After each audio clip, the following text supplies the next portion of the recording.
Olá, eu sou a professora Elisângela Martins, professora da Rede Municipal de Ensino de Governador Valadares. Hoje nós vamos para mais uma aula de arte e vamos descobrir juntinhos um modo oriental e brasileiro de representar, de registrar a paisagem. Vamos lá para mais essa aula? Deixa eu te lembrar uma coisa. Você viu que eu falei aqui modo oriental e brasileiro? Nós vamos conhecer dois artistas, um do Oriente e outro brasileiro. Nós vamos conhecer uma artista brasileira. Você vai adivinhar quem? Vamos ver se você adivinha. Vamos juntos conhecer? Vamos aqui juntinhos. A maneira de ver e a maneira de representar o que se vê obedecem às convenções culturais e tradicionais. O que é isso? A maneira de ver e representar. Elas obedecem, elas seguem as convenções culturais e tradicionais de cada época, de cada região. Vamos ver essa imagem. Quais são as cores que são utilizadas nela? Reparem nessa imagem, dá para você observar bem. Tem pessoas que estão representadas nessa imagem?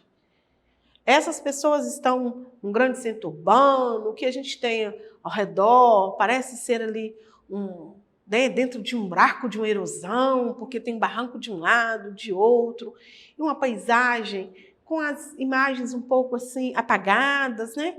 O que podem estar fazendo? O que vocês acham que essas pessoas estão fazendo debaixo dessa árvore? Dá a entender que está muito frio? Não, né? Eles estão procurando uma forma ali, talvez, de refrescar, né, debaixo daquela árvore. Qual é a escala humana em relação à natureza?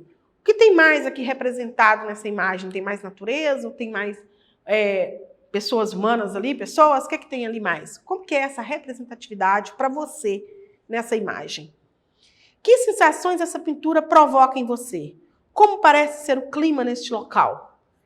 O que ela te representa, gente? A mim, particularmente, ela me dá uma certa aflição.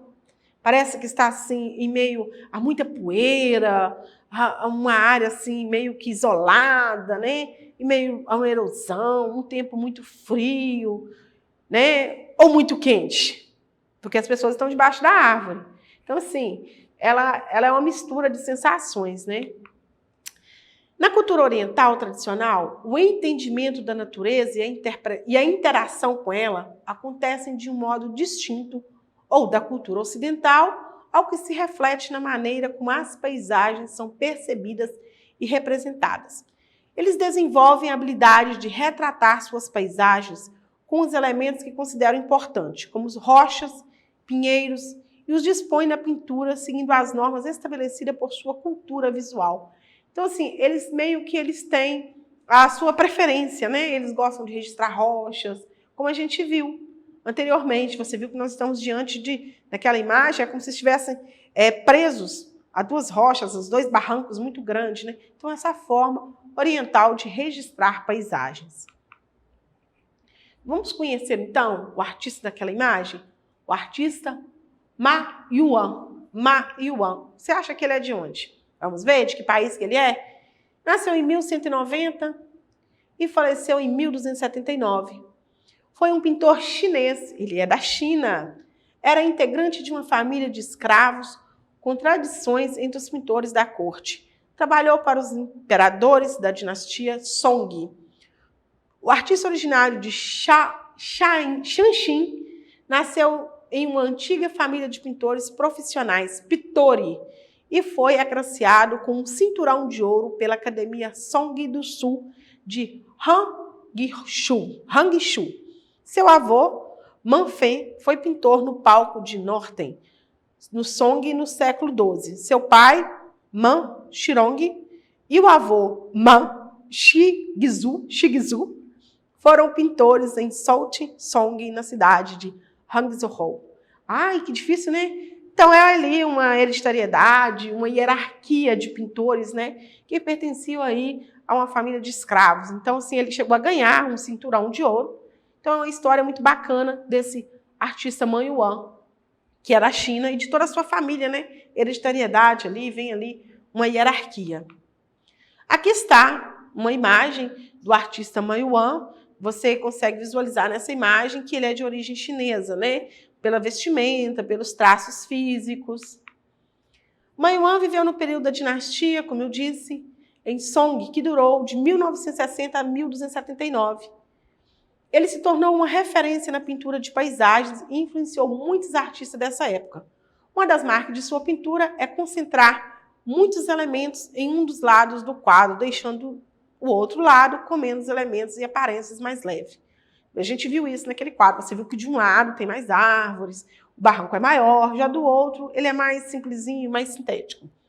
Outro aspecto que também se destaca nessa pintura é a orientação vertical, a pintura mais vertical, né? E agora, o que nós vamos fazer? Agora vamos observar um outro estilo visual, produções de artistas brasileiros de épocas e estilos diferentes. Então, nós estamos falando lá em 1100 e alguma coisa, né? E agora nós vamos para uma outra época, em uma outra ocasião, conhecer alguns estilos de uma artista em especial. Que artista é essa, gente? Vamos ver quem que é? Brasileira, que tem um estilo super diferente de registrar paisagem. E essa paisagem aqui de quem é? Quem conhece, você já viu na sua escola. Tarsila do Amaral. Olha bem essa imagem dela. Ela não consegue, ali, nessa imagem, ela apenas faz a estrutura da paisagem, né? Você vê que a paisagem está toda numa cor, é como se a gente estivesse vendo apenas os troncos das árvores, né? Apenas o formato do bichinho, e não a sua essência de cor real. Há uma linha do horizonte, você consegue ver que se tem uma linha nesse horizonte? Existem planos na pintura? Existe, né, gente? Como a cena está distribuída pela tela? Você vê que a tela, as cenas são distribuídas de forma bem isoladas, né? Não tem muita coisa em volta. Então ela consegue fazer com a linha, essa linha dá a entender o quê? Um caminho, está lá aquela linha do horizonte, o que você vê lá em cima? Um raio de sol, alguma coisa assim. Então ela faz apenas o esboço, essa imagem dela, esse quadro é como se fosse um esboço, né, para a gente do visual. A linha está presente em muitas formas de comunicação. Quando escrevemos, por exemplo, deixa eu falar com vocês. Pega seu caderno e olha a sua caligrafia. Olha o caderno do seu irmão ou de um amigo próximo. Não tem linhas diferentes? A caligrafia não são diferentes? Assim nós podemos dizer nessas imagens de paisagens ou de qualquer pintor, né? Cada um tem a sua característica, né? Assim como na caligrafia. Então, essa é a diferença de linhagem de cada um. Tarsila é uma pintora ligada ao modernismo brasileiro. E entre suas obras, a pintura de paisagem tem grande destaque. As formas que ela usa no desenho são, em geral, orgânicas, ou seja, linhas, curvas que evocam formas da natureza, com exceção da casa que sugere uma forma geométrica. A linha, o principal elemento do desenho, parece caminhar pela folha de papel, formando a paisagem. Você viu que eu falei aí que várias linhas, né? Ela desliza, como se ela deslizasse o lápis e fosse criando as imagens. Mas lá no início eu falei que Tarsila é uma grande pintora ligada ao modernismo. Você sabe o que é modernismo? Você aí do 6º ano, já viu o modernismo? Você do 9º, do 8º, com certeza. Mas vamos relembrar, para quem já viu, e vamos, quem não viu ainda, conhecer um pouquinho, vamos entrar um pouquinho no modernismo. O modernismo é considerado como o principal movimento literário do século XX, pois foi essa escola que rompeu com a tradição clássica e as influências das manifestações europeias e deu início a uma fase totalmente brasileira da literatura. Eu amo o modernismo, gente. Por quê? A gente ficava muito focado, né? A gente, assim, as obras de artes, a literatura, os poemas, as poesias, elas eram muito voltadas para essa arte europeia. E o modernismo veio para quê? Para se tornar uma arte brasileira, com influência típica brasileira, registros brasileiros, sem copiar muito a cultura europeia. O modernismo também causou muito impacto no campo das artes visuais, principalmente com a Semana de Arte Moderna, que ocorreu em São Paulo no ano de 1922. Então, o modernismo causou impacto porque chegou com uma produção que tipicamente brasileira, nossa. Então, foi um grande pontapé para a nossa literatura brasileira ganhar forma, cara, cor e registro do nosso Brasil. Pode-se dizer que o movimento tem como principais características a valorização do nacional. É o que eu disse, né? A característica nossa, da nossa realidade, a nossa cultura, rompendo com o passado, linguagem livre, experimentalismo, transgressões das regras literárias. A literatura brasileira deveria falar para os brasileiros. O que é isso? Que a literatura brasileira era inflamada, né, recheada de cultura europeia, vinha de Portugal, vinha não sei, enfim. Agora não. O modernismo, arte, Semana de Arte Moderna, em 1922, ela veio para quê? A literatura para nós brasileiros, de histórias brasileiras, e não mais copiando histórias europeias.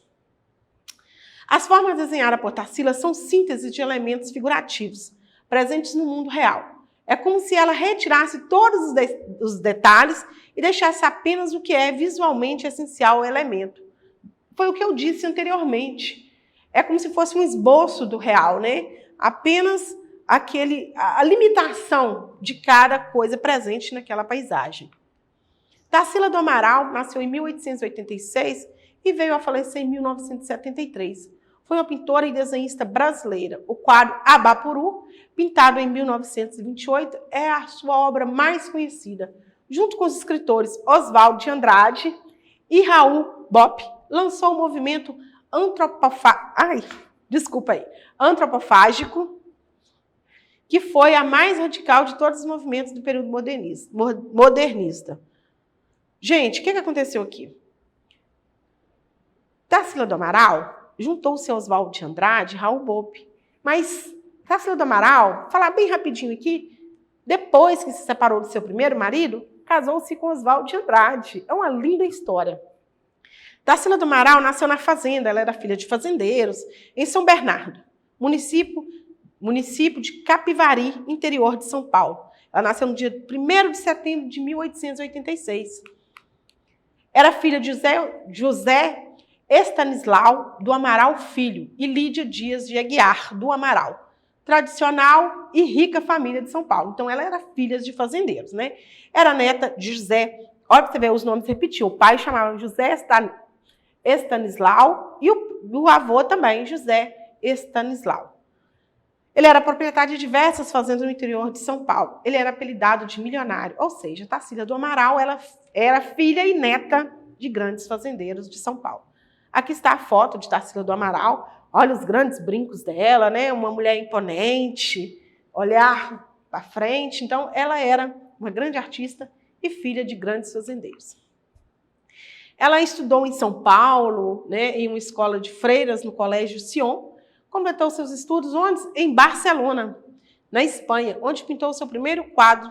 Qual foi o primeiro quadro? Foi um quadro voltado ao Sagrado Coração de Jesus, né? E ela tinha o que, gente? 16 anos. Ela volta ao Brasil em 1906.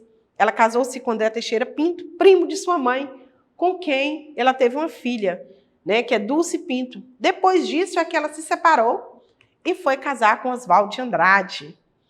Em 1916, Tarsila começou a estudar no ateliê de William Zandig, escultor sueco radicado em São Paulo. Com ele aprendeu a fazer modelagem, barro, enfim, foi com ele que ela aperfeiçoou a sua técnica, né?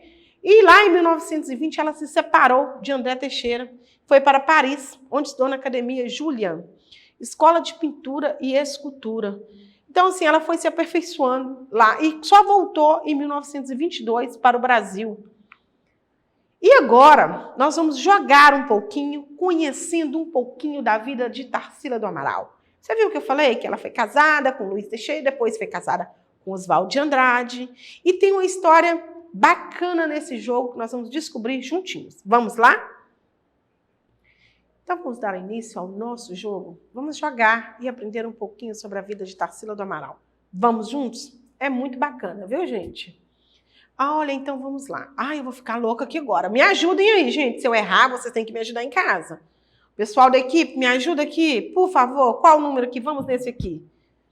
Olha, $1.500.000. Nossa, tem que achar alguma coisa que combina aqui. Não é sua obra mais famosa. Não tem nada a ver uma coisa com a outra, mas vamos descobrir juntos. Qual o nome da artista, gente?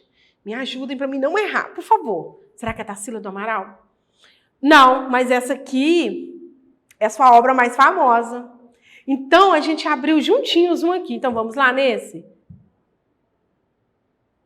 Uba, acertei! Vamos lá, gente.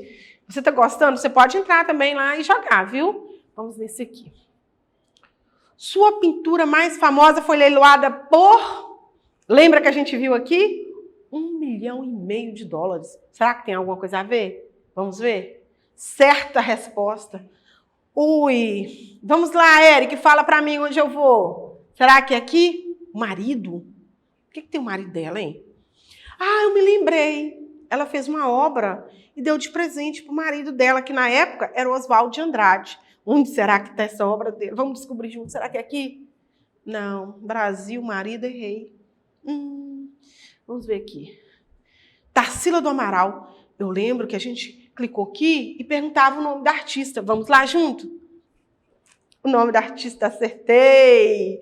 Vamos lá em outro, gente. Vamos aqui. Brasil. Brasil? Oi, vamos ver o que tem Brasil com ela. Vamos ver. Será que está aqui? Será? Não, errei. Brasil Operário. Aquele quadro dela chama Os Operários, viu? Vamos ver aqui. O marido. Ai, eu tenho que acertar. Eu já tirei esse marido. Não. Ai, mas me deu uma dica. Olha aqui. A obra que representava o período da industrialização em São Paulo.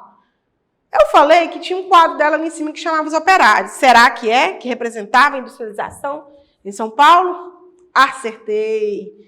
Agora, a Giane vai me ajudar aqui. Giane, qual é que eu vou aqui? Me fala. Esse marido. Ai, ai, ai, meu Deus, me ajuda, vamos ver. Mas lá, olha, falou que ela nasceu em qual país? Aqui a gente viu, ó, não é, Abapuru foi um presente para quem? A gente falou que ela fez uma obra de arte e deu de presente para o marido. O marido tá onde? Será que é aqui? Eu acho que eu esqueci, vamos lá, gente. Isso mesmo, foi para o marido, acertamos. Você em casa acertou? Que eu tô ruim nesse jogo hoje. Vamos ver aqui, Tarsila do Amaral nasceu em qual país, gente? Brasil. Então aqui só pode ter o quê? Brasil. Vamos lá. Isso aí. Viu que como jogando a gente pode aprender também? Ou então você pode fazer o seguinte. Você pode aprender muito mais, sabe como? Acessando as nossas redes sociais. Para fazer isso, aponte a câmera do seu celular para o QR Code que aparece no canto da tela. Lá você vai encontrar jogos, brincadeiras, tudo para construir e aprimorar o seu aprendizado. Fica ligadinho nas nossas atividades, nas nossas redes sociais, para conhecer, aprender e compartilhar conhecimento. Um abraço e até a próxima!